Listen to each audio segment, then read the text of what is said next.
The mounting debt crisis in Italy is sending shockwaves across Europe, with the EU still grappling with Greece's financial woes. So just what's next for the Eurozone? Some say, is radical change the only way forward? This is Inside Story.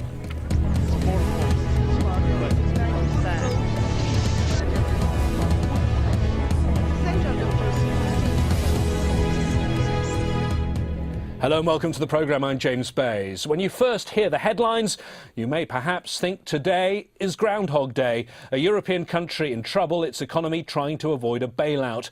Over the past 2 years, crisis has hit Greece, Ireland, Portugal and Spain. Now, though, it's different. This time the country in the firing line is Italy, the third largest economy in the Eurozone. It may now need a bailout, but its debts are more than all of those countries we mentioned, Greece, Ireland, Portugal and Spain combined, a total of a staggering 1.9 trillion euros. That's $2.6 trillion. If Italy needs a bailout, where's the money going to come from?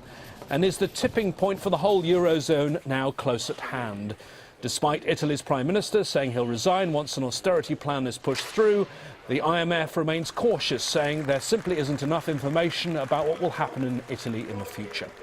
German Chancellor Angela Merkel made her feelings clear on what needs to be done, saying the EU needs treaty reform to survive the debt crisis. She said, "It's time for a breakthrough to a new Europe, a community that says, regardless of what happens in the rest of the world, that it can never change its ground rules.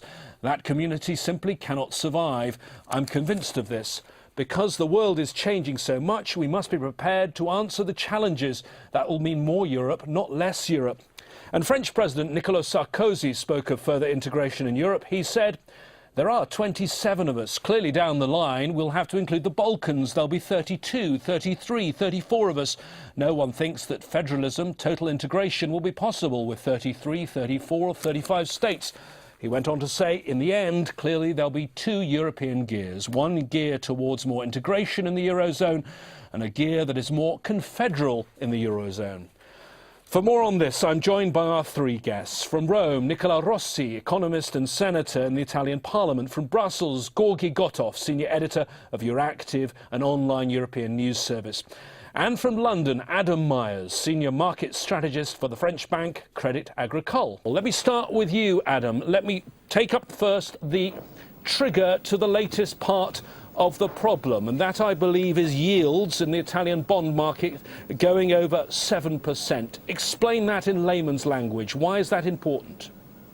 Well, the 7% level is important for no other reason than purely a time value of money reason. Every 5 years at 7%, your debts double. And so your interest rate cost spirals out of control at that level and means your debts are unmanageable.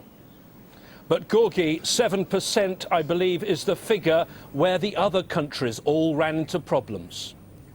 Exactly, but now we keep our fingers crossed. There are good news coming today, good news from Greece, where there is a new Prime Minister, Mr. Papademos, who is a well-respected economist. There are very serious rumors of Mario Monti becoming the Prime Minister of Italy, also a very respected economist, the first choice Prime Minister, I will say, in both cases. So let's see how markets react, and if the price of the money Italy borrows will go up or down. I hope it will go down. Nicola Rossi, can I just get your view on this 7% figure? I know the governor of the Italian Central Bank has said that Italy can live with 8%. What's your view on that? 7% is already a worrying figure, for the simple reason that with 120% of GDP debt, that means that servicing the debt would require each year something like 8 to 9% of GDP. That means that if Italy grows, say, at 3%, revenues should exceed expenses by 5 or 6%, which is not easy to achieve. So 7% is already a worrying figure. However, it seems to me that recent developments in the bond market have actually gone in the right direction, because the spread over the difference in returns over the GDP bonds have gone down during the day, and so probably will the return on Italian bonds. This is due to the fact that Italy is reacquiring some credibility and it will reacquire some credibility if the political crisis ends soon and well, as we expect. Adam Myers in London. We're talking about Italy this time. We seem to have had this conversation many times before, though, about other troubled countries in the Eurozone. Why is Italy more worrying? Why is Italy different? Well, Italy is different purely from the point of view that it is 5 times the debt of Greece. And of course, if Greece was going to cause ramifications for the banking industry as a whole, not only in Europe but globally, then Italy is a far more dangerous problem. Gorgi, some people have said Italy too big to fail, but also too big to bail out. Exactly. The European Union has put in place a bailout fund. However, it is not certain that this bailout fund will be sufficient both for Greece and for Italy. Not today, in any case. Nicola Rossi, are the challenges now only economic for Italy, or are there still big political challenges? You're a senator. I believe your Senate in the next 24 hours is going to have to look at this austerity programme. No, we will, the Senate as well as the lower chamber will approve the last act, so to speak, of the previous government by Saturday. In my view, what will happen next is that the next government, I believe headed by Mr. Monti, as far as we know up to now, will be ready to enact a full program in order to lower the Italian debt and regain the right path for public finances in the next couple of years. You say the next government headed by Mr. Monti, but he hasn't been chosen yet. Isn't that going to be the next crisis, trying to decide that he's the man? No. What happened actually is that yesterday the head of the state gave a hint of what would be his choice by naming Mr. Monti senator. And that means that actually Mr. Monti in some sense has been already tipped. Already this is not official.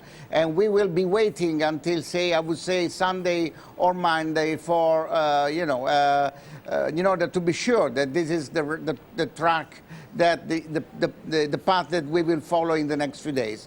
But up to now, what the Italian political world is discussing is exactly this, the possibility of a new government headed by Mr. Monti. Gorgi Gotev in Brussels. In that city, you know Mr. Monti well, don't you? Tell us something about him. He has been commissioner twice. He has been responsible for internal market and also for competition policy. And believe me, these are the most difficult dossiers. He knows Brussels inside out.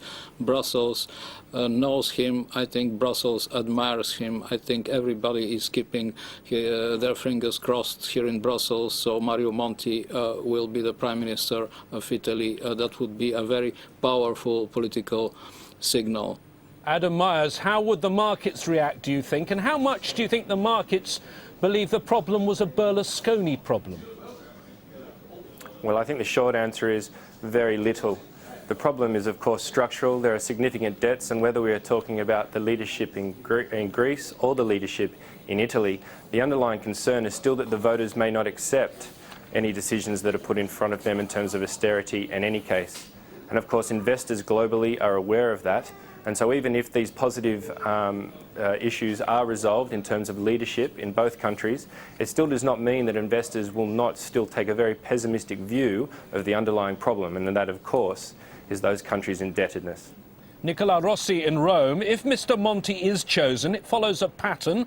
We have Mr. Papademos, who has just become the Greek Prime Minister, 2 technocrats. But isn't there a problem in all this? If you start replacing elected politicians with technocrats, you lose touch with the people. And these technocrats have got to impose some very, very tough measures. Look, as Mr. Monti recently said, knowing things does not harm. So, I mean, I'm not sure.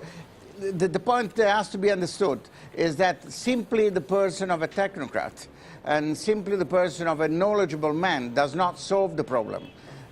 Those that say that the Italian problem presently is the high level of debt are quite right. The problem is that the first thing you have to do in order to face that problem and, for example, to approve a further austerity program is credibility. Credibility inside the country, credibility of the country outside. And certainly a person like Mr. Monti can help in this respect. But there is a further point which is quite important, and it is the same thing in Italy and in Greece. The program has to be approved beforehand by all political forces. And this is exactly the challenge of these hours. Gorgi, do you think there's a problem in a disconnect between these technocrats and the people and the prospect of fresh unrest on the streets of Athens and Rome, for example?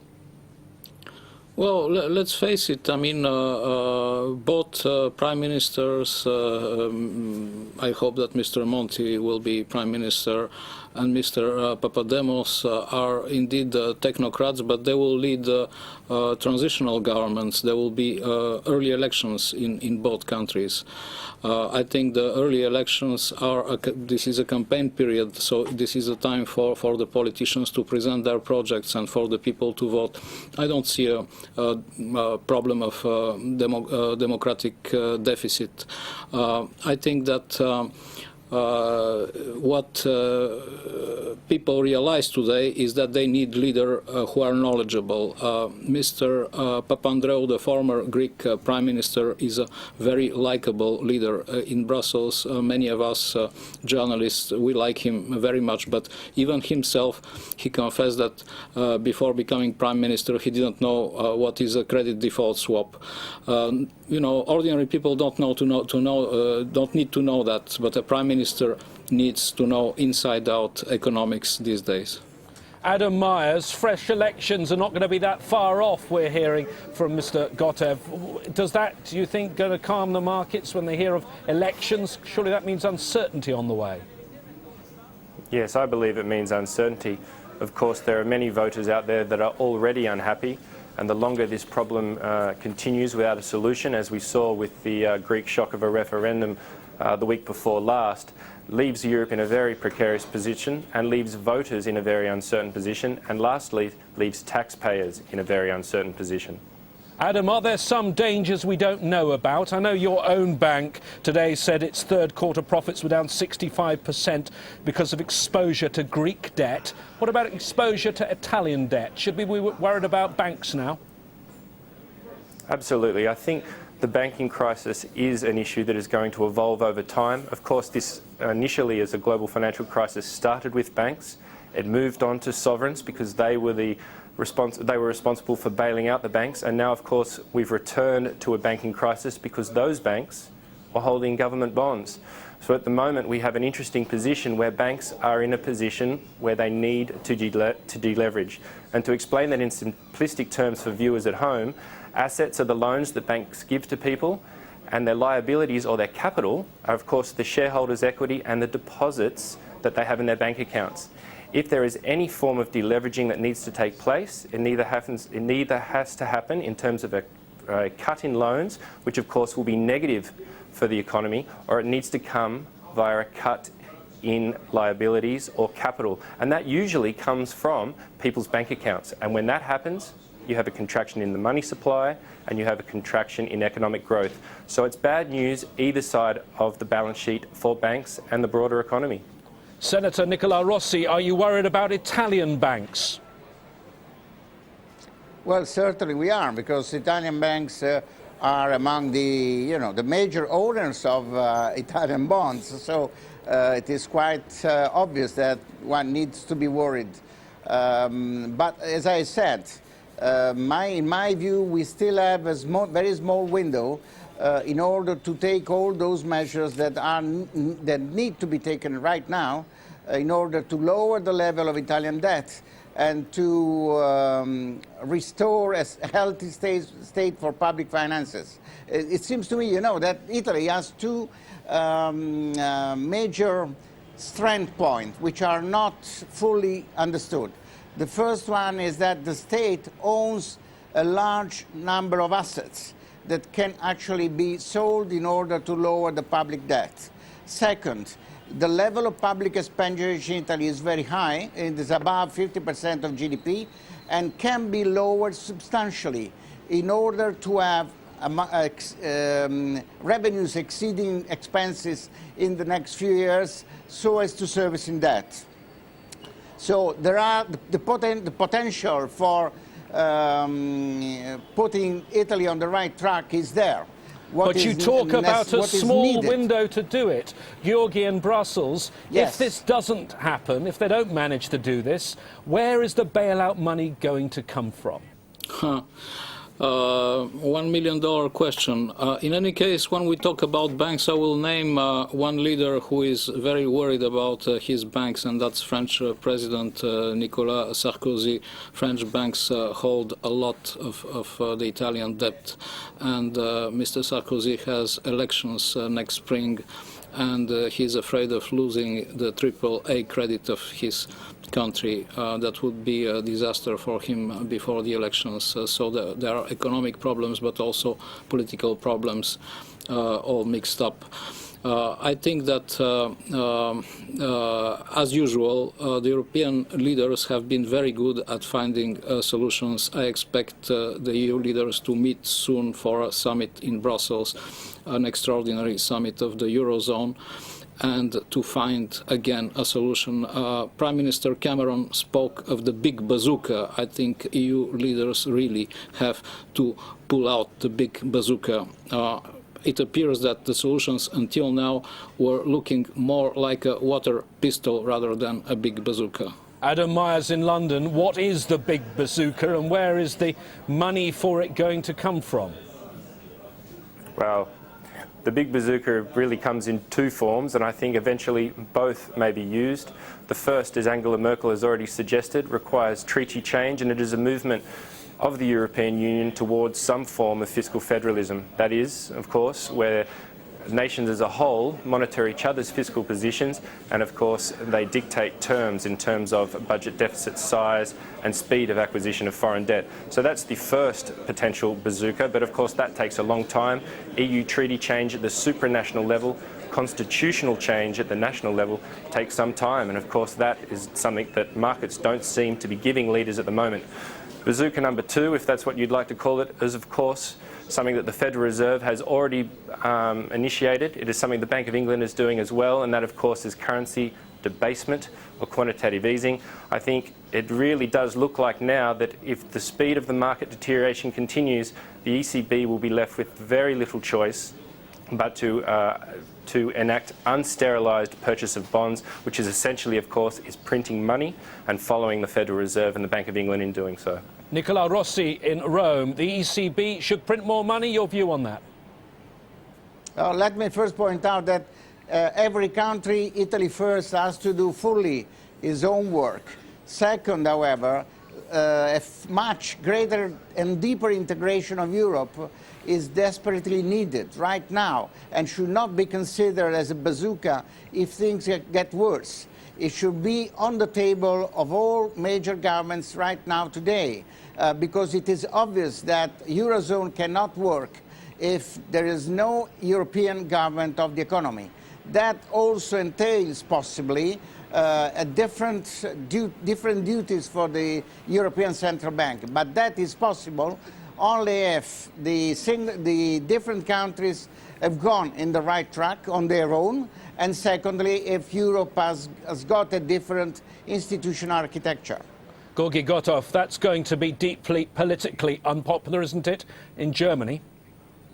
Indeed, Germany opposes giving more firepower to the European Central Bank.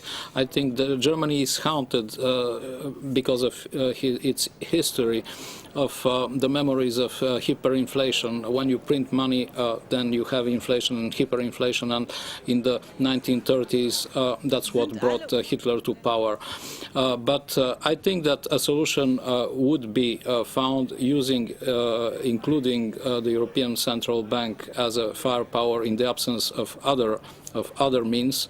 I think what leaders need to do is indeed boost the European bailout mechanism to the tune of 1 trillion, as they promised to do so when they last met on the 26th of October. And in general terms, Europe has been moving forward from crisis to crisis, and each major crisis can also be a quantum leap. So Europe is becoming more federal, thanks to the lessons learned from those crises. I expect that the Eurozone will become something which will start looking like an economic governance as a fiscal union, and Europe will make more sense. Adam Myers, changes to the way the Eurozone operates, changes to possibly the members of the Eurozone. Is that what the markets want to see? Absolutely. Ultimately, I think that when the European project was conceived, a stronger form of fiscal federalism should have been in place. And of course, if the originators of that plan had foreseen the problems that were coming, they would have put those measures in place very early on. So I think markets are very happy to see any form of coordination or extra fiscal federalism measures that are put in place over the next couple of years. But of course, that takes time. And between now and then, I think one of the only measures that are really available is to use the ECB, and I think that's where we're headed at the moment. Nicola Rossi in Rome, structural changes all take a very long time in the European Union, don't they? We're going to have ratifications by all the countries, possibly even referendums. This will take a long time. It is true. Usually structural changes in the European Union take a very, very long time. However, please notice that in these months, few important changes have already happened. Italy, for example, has been, I would say, almost dictated the things that should be done by the European Union. I presently do not take those things as a limit to democracy, because I consider that also the citizens of France, of Germany, of Spain, and all the other European countries have something to say about the evolution of the Italian economy. So I don't feel it as a limit to democracy, but I regard it as a first step toward the much needed stronger coordination in the European Union than one would like to see soon. All the while, Gorgi, there is talk, fresh talk, of looming recession. How worried should we be? Well, we should worry. I mean, voices like economist George Soros warn of a 10-year period of hardship recession for the Eurozone. There are worries that maybe the credit will sort of dry up because of the ongoing bank recapitalization, which has been decided by EU leaders very recently. Yes, there are such worries. However, the major challenge is to keep the Eurozone crisis under control. Adam, the risks of recession, Greece. they just actually make it harder, don't they, for all these troubled countries to repay their debts. We actually have a spiralling problem here. Well, absolutely. Of course, cyclical indicators like the taxation payment system and social security, of course, work in reverse and are meant to buffer the economy. As we go into recession, the tax take of the government will fall. It'll deteriorate in terms of a fiscal position and make the government's debts that much harder to repay. And so, yes, recession, no question, is going to make the problem more difficult for governments. But of course, it's going to make the problem far more difficult for banks as well. And that's a very important issue which must be remembered. A very complex subject, thanks to all our guests in Rome, Nicola Rossi, in Brussels, Gorgi Gotov, and Adam Myers in London. What do you think of the problems in the Eurozone? Please email your thoughts to insidestory@aljazeera.com. What should we discuss next on this show? Please send your ideas to that very same address. I'll see you in 24 hours' time. Bye for now.